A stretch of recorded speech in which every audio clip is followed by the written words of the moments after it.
नमस्कार, आप देख रहे हैं न्यूज 18। मैं हूं आपके साथ मेनका चौधरी। शाम के 7:30 बज रहे हैं। बात उत्तराखंड की और सबसे पहले आज की सबसे बड़ी खबर तो सीएम त्रिवेंद्र सिंह रावत ने आज एक बार फिर गैरसैंण के से ही मास्टर स्ट्रोक मारा है।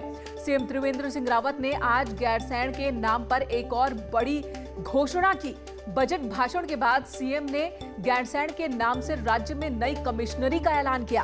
गैरसैंण नाम से ये राज्य का तीसरा मंडल होगा। इस नई गैरसैंण कमिश्नरी में गढ़वाल और कुमाऊं के दो जिले शामिल होंगे। गढ़वाल के चमोली और रुद्रप्रयाग जिलों को शामिल किया जाएगा, तो वहीं कुमाऊं के अल्मोड़ा और बागेश्वर जिलों को इसमें शामिल किया जाएगा। इतना ही नहीं, सीएम त्रिवेंद्र सिंह रावत ने यह भी ऐलान किया कि गैरसैंण के मास्टर प्लान के लिए 1 महीने के अंदर ही टेंडर जारी कर दिया जाएगा। सीएम त्रिवेंद्र सिंह रावत ने पिछले साल बजट सत्र के दौरान ही गैरसैंण को ग्रीष्मकालीन राजधानी बनाने का ऐलान किया था, तो अब सीएम ने इस बार गैरसैंण को कमिश्नरी बनाने का ऐलान कर दिया। और न्यूज 18 भी लगातार ये बात कह रहा था बजट पेश होने से पहले कि गैरसैंण को लेकर बड़ा ऐलान सीएम कर सकते हैं, और वही देखने को भी मिला बजट में। और अब आपको ग्राफिक्स के जरिए समझाते हैं कि आज के ऐलान के बाद अब राज्य में किस तरह के बदलाव होंगे। तो नई बनी गैरसैंण कमिश्नरी में चमोली, रुद्रप्रयाग, अल्मोड़ा, बागेश्वर जिले को शामिल किया गया है। वहीं अब कुमाऊं कमिश्नरी में जो जिले बचे हैं वो है नैनीताल, पिथौरागढ़, चंपावत, उधम सिंह नगर। जबकि गढ़वाल कमिश्नरी में देहरादून, हरिद्वार, पौड़ी, टिहरी, उत्तरकाशी जिले शामिल होंगे। तो इस तरह से अब राज्य में 2 मंडल नहीं बल्कि 3 मंडल होंगे उत्तराखंड में।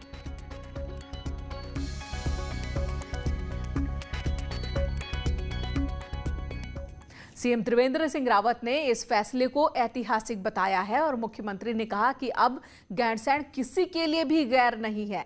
गैरसैंण अपना है और अपना ही रहेगा। गैरसैंण में न्यूज 18 संवाददाता सुनील नवप्रभात ने सीएम त्रिवेंद्र सिंह रावत से एक्सक्लूसिव बातचीत की।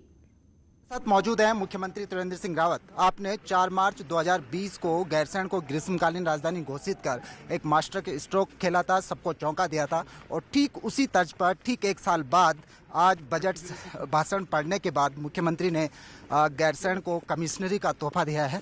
सर, क्या कुछ रहेगा पूरा प्लान? आज 1 वर्ष पूरा हुआ है ग्रीष्मकालीन राजधानी घोषित करने का, और ग्रीष्मकालीन राजधानी अधिसूचित होने के बाद हम ये कहें कि इस दशक का पहला बजट और ग्रीष्मकालीन राजधानी का भी ये पहला बजट है जो आज यहाँ पर प्रस्तुत किया गया है। बजट के बारे में तो मैं फिर बात करूँगा, लेकिन आज यहाँ पर जो कमिश्नरी घोषित की गई है, निश्चित रूप से गैरसैंण, हमारे लोक कलाकारों ने कहा कि गैरसैंण गैर किले। अब कोई ये नहीं कह सकता कि गैरसैंण गैर है। अब गैरसैंण सबका अपना है, और उसी के तहत आज यहाँ पर मैंने एक डीआईजी रेंज और कमिश्नरी की घोषणा की है। साथ ही यहाँ का मास्टर प्लान, या जिसको कहते हैं टाउन प्लानिंग के लिए आज मैंने घोषणा की है कि 1 महीने के अंदर अंदर अच्छे टाउन प्लानर उसकी हम बिड करें, और अच्छा टाउन प्लानर यहाँ के लिए हम हायर करें, जो हमारे पर्वतीय क्षेत्र की जो ऐसी टोपोग्राफी है और जैसे हमारी भूमि हमारे पास उपलब्ध है, उसके अनुसार यहाँ का एक मास्टर प्लान वो बनाएं, ताकि इस ग्रीष्मकालीन राजधानी को बहुत खूबसूरत तरीके से इसको विस्तारित किया जाए। सर, इसका मुख्यालय कहाँ होगा कमिश्नरी का? गैरसैंण। तो आप थे मुख्यमंत्री त्रिवेंद्र सिंह रावत। आपका एक दूसरा बड़ा स्ट्रोक था गैरसैंण को कमिश्नरी घोषित करने का। बजट भाषण के समाप्ति के बाद मुख्यमंत्री ने ये घोषणा कर सबको एक तरह से चौंका दिया था। कैमरा पर्सन राकेश रावत के साथ सुनील नवप्रभात, न्यूज 18, गैरसैंण। तो कई बड़े फैसले लिए गए आज के बजट में। जब सीएम त्रिवेंद्र सिंह रावत ने बजट पेश किया अपने कार्यकाल का, इस कार्यकाल का आखिरी बजट, तो कई बड़े फैसले जिसमें गैरसैंण सबसे ऊपर रहा। यहाँ पर मंडल घोषित कर दिया गया, गैरसैंण को नई कमिश्नरी बना दी गई, यानी कि उत्तराखंड में जो 2 मंडल थे अब 3 मंडल होंगे, गढ़वाल कमिश्नरी और कुमाऊं के अलावा गैरसैंण कमिश्नरी। और ये जो ऐलान है एक बहुत बड़ा ऐलान है, ऐतिहासिक ऐलान है, खासकर गैरसैंण से जुड़े जो जो लोग हैं उनके लिए यहाँ पर विकास की रफ्तार अब बढ़ सकेगी। ठीक एक साल पहले गैरसैंण को ग्रीष्मकालीन राजधानी बनाने का ऐलान सीएम त्रिवेंद्र सिंह रावत ने किया था और उसके बाद से यहाँ पर विधानसभा सत्र का आयोजन हो चुका है और अब यहाँ पर विकास के काम को रफ्तार मिलेगी। 1 महीने के अंदर ही इस पूरे शहर को किस तरीके से पूरे प्लानिंग के साथ डेवलप किया जाए, इसे लेकर भी टेंडर जारी होंगे। सुनील नवप्रभात इस वक्त गैरसैंण से ही हमारे साथ मौजूद हैं। सुनील, अब गैरसैंण की अगर हम बात करें तो अब ये गैर नहीं रहेगा, सीएम त्रिवेंद्र सिंह रावत ने कहा और विकास को लेकर के उन्होंने कहा कि 1 महीने के अंदर ही तमाम टेंडर्स जारी हो जाएंगे।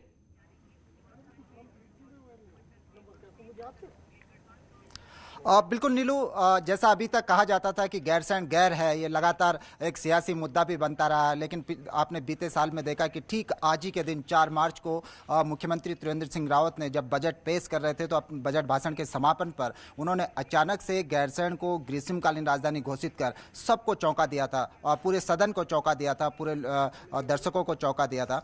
ठीक उसी तर्ज पर आज मुख्यमंत्री ने बजट भाषण के समापन पर जब समापन पर पहुंचे तो एक सभी को जरूर उम्मीद थी कि आज मुख्यमंत्री कुछ न कुछ घोषणा कर सकते हैं गैरसैंण को लेकर और ठीक वैसे ही हुआ। मुख्यमंत्री ने गैरसैंण को कमिश्नरी घोषित किया, एक कमिश्नरी का ताज गैरसैंण को पहना दिया गया है और जो मुख्यमंत्री ने न्यूज़ 18 से जो एक्सक्लूसिव बातचीत में कहा कि जो इस कमिश्नरी का मुख्यालय होगा वो भी गैरसैंण में बनाया जाएगा। तो कुल मिलाकर नीलू गैरसैंण के विकास का जो विपक्षी दलों की ओर से प्रतिक्रिया आई है, खासकर जब बार-बार विपक्षी दल कह रहे थे कि गैरसैंण में जितने भी काम हुए वो तो कांग्रेस ने कराया था, बीजेपी ने तो कुछ कराया ही नहीं, सिर्फ ऐलान हुए हैं और कोई काम नहीं हुआ है, एक ईंट तक नहीं रखी गई इस सरकार की ओर से। तो आज जब सीएम ने ये ऐलान किया उसके बाद किस तरह की प्रतिक्रिया उनकी?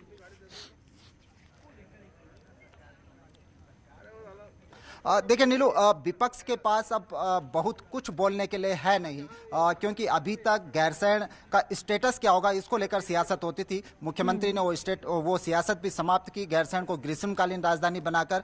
उसके बाद गैरसैंण को जो कमिश्नरी बना दिया गया है, 4 जिले इसमें शामिल कर लिए गए हैं। तो एक और जो एक आयाम, एक माइलस्टोन जो गैरसैंण के विकास में मुख्यमंत्री ने जोड़ा है और खासकर मुख्यमंत्री ने आज ऐलान भी किया कि 1 महीने के भीतर जो भराड़ीसैंण क्षेत्र है, जो राजधानी क्षेत्र है, इसके मास्टर प्लान के लिए टाउन प्लानर की नियुक्ति की जाएगी और इसके लिए इसी महीने टेंडर भी फ्लॉट कर दिए जाएंगे। तो अपने आप में बड़ी घोषणा है और ये दिखाता है कि सरकार का जो विजन है गैरसैंण को लेकर वो स्पष्ट है, वो फोकस्ड है गैरसैंण के विकास पर और धीरे धीरे जो गैरसैंण के लिए एक एक कड़ी बुनी जा रही है उसका आज हमने यहाँ पर आगाज भी देखा कि शाम 4 बजे जब मुख्यमंत्री ने बजट पेश किया उसके बाद गैरसैंण ग्रीष्मकालीन राजधानी घोषित करने के 1 साल का जश्न जब विधानसभा भवन के बाहर मनाया गया, परिसर में मनाया गया, तो यहाँ पर सैकड़ों की संख्या में स्थानीय लोग भी पहुंचे, उन्होंने सांस्कृतिक कार्यक्रम भी किया और जब वो सांस्कृतिक कार्यक्रम कर रहे थे तो उन पे एक आत्मविश्वास झलक रहा था, उनके चेहरे पर एक खुशी झलक रही थी कि जो गैरसैंण के विकास का जो खाका खींचा जा रहा है उसके मद्देनजर। बिल्कुल बड़ी संख्या में लोग हैं जो भावनात्मक तौर पर इससे जुड़े हुए हैं। सियासत तो गैरसैंण को लेकर होती रही है लेकिन अब काम होता दिख रहा है और यही वजह है कि सबकी खुशी नजर आ रही है। धन्यवाद इस वक्त सुनील आपका पूरी बातचीत के लिए। और गैरसैंण में आज राजधानी बनाने का जश्न भी मनाया गया, इसमें पूरी सरकार के साथ स्थानीय लोग भी शामिल हुए, सीएम त्रिवेंद्र सिंह रावत के साथ ही उनकी पूरी कैबिनेट और विधायक भी शामिल हुए। इस दौरान रंगारंग कार्यक्रम का आयोजन हुआ। सीएम त्रिवेंद्र सिंह रावत ने 4 मार्च के दिन को राज्य के इतिहास में बहुत बड़ा दिन बताया और इस जश्न में गैरसैंण के स्थानीय लोग भी शामिल हुए। इन तस्वीरों में आप देख सकते हैं रंगारंग कार्यक्रमों का आयोजन और इसके जरिए लोगों की खुशी नजर आई।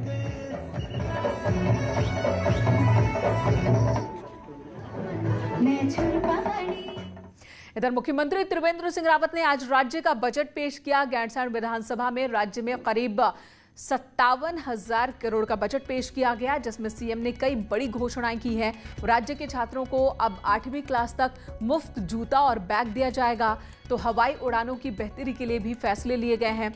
हालांकि सीएम ने अपने बजट भाषण में कहा कि राज्य को कोरोना की वजह से बहुत नुकसान हुआ है, लेकिन राज्य ने उसके बाद भी अच्छी वापसी की है।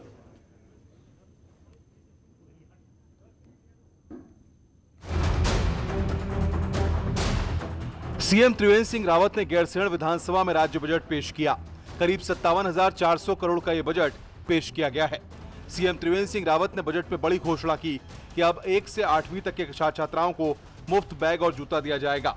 साथ ही राज्य में उड़ान सेवाओं की बेहतरी के लिए 181 करोड़ का बड़ा प्रावधान किया गया है और अल्मोड़ा के चौखुटिया में हवाई पट्टी के लिए फंड निर्धारित किया गया है। इसके अलावा गन्ना मूल्य भुगतान के लिए 245 करोड़ का प्रावधान किया गया है। मुख्यमंत्री घसियारी योजना के लिए 25 करोड़ रुपए दिए गए हैं। जमरानी बांध के लिए 240 करोड़ रुपए का प्रावधान किया गया है। सौंग पेयजल योजना के लिए 150 करोड़ रुपए रखे गए हैं। पेरी अर्बन योजना के लिए 328 करोड़ रुपए रखे गए हैं। वहीं राज्य में वृक्षारोपण के लिए 50.29 करोड़ रुपए रखे गए हैं। कैंपा योजना में 295 करोड़ रुपए का प्रावधान किया गया है। मनरेगा के लिए 272.45 करोड़ रुपए रखे गए हैं। सड़कों के रखरखाव के लिए 385.27 करोड़ रुपए रखे गए हैं। ग्रामीण सड़कों के लिए 330 करोड़ रुपए का प्रावधान किया गया है। हवाई उड़ानों के विस्तार के लिए 181 करोड़ रुपए दिए गए हैं। वहीं अल्मोड़ा के चौखुटिया में हवाई पट्टी के लिए 20 करोड़ रुपए दिए गए हैं। 4 आरटीओ ऑफिस में ट्रेनिंग ट्रैक के लिए 17 करोड़, वहीं समग्र शिक्षा अभियान के लिए 1154.62 करोड़, 3 नए मेडिकल कॉलेज के लिए 228.99 करोड़ रुपए दिए गए हैं। अटल आयुष्मान योजना के लिए 150 करोड़, चिकित्सा परिवार कल्याण के लिए 3,319 करोड़, नंदा गौरा योजना के लिए 120 करोड़, 38वें नेशनल गेम्स के लिए 110 करोड़ रुपए का प्रावधान किया गया है। उधर क्लास 1 से 8 तक के छात्रों को मुफ्त बैग और जूता दिया जाएगा। महिला युवा मंगल दलों के लिए 15 करोड़, विज्ञान धाम केंद्रों के लिए 23.15 करोड़ रुपए का प्रावधान किया गया है। इस बजट में कई लोक लुभावन प्रस्ताव किए गए हैं और माना जा रहा है कि चुनाव को ध्यान में रखते हुए सीएम ने गैरसैंण कमिश्नरी के साथ बजट से भी बड़ा दांव खेला है। गैरसैंण से न्यूज़ 18 के लिए सुनील नवप्रभात की रिपोर्ट। और अब बजट से हटकर कुछ और बड़ी खबरों पर नजर डालते हैं। एग्रीकल्चरल लैंड में बिना इजाजत के पेड़ काटकर प्लॉटिंग करने के मामले में विकासनगर पुलिस ने बड़ी कार्रवाई की।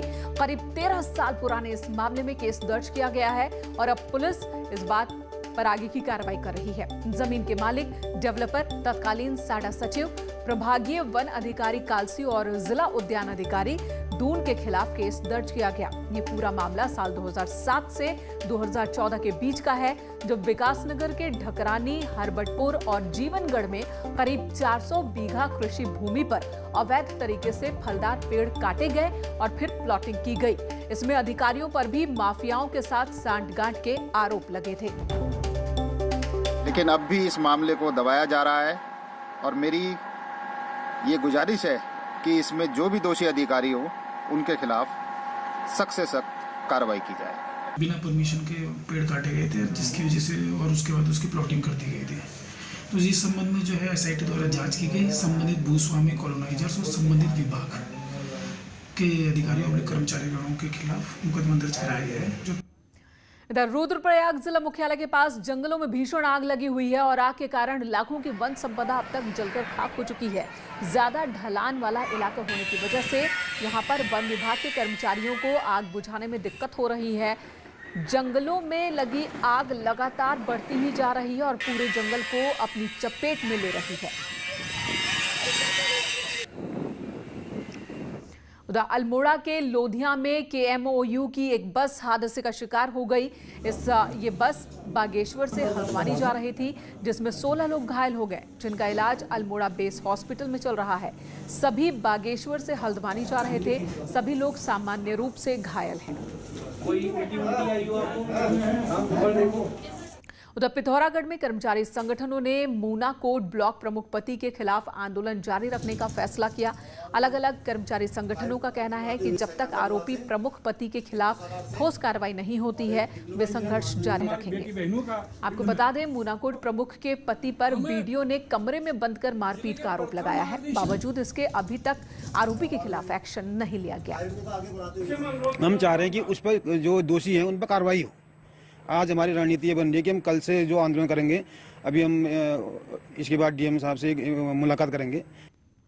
इधर उत्तराखंड आवास सलाहकार परिषद के उपाध्यक्ष तरुण बंसल नैनीताल दौरे पर रहे। बीजेपी कार्यकर्ताओं ने तरुण बंसल का जोरदार स्वागत किया, जिसके बाद तरुण बंसल ने जिला विकास प्राधिकरण में कार्यभार ग्रहण किया। उन्होंने कहा कि लोगों को आवास देना प्राथमिकता रहेगी। इस दौरान तरुण बंसल ने कहा कि नक्शे पास करने के साथ जो भी आम आदमी को समस्या आ रही है, उन समस्याओं को भी दूर किया जाएगा।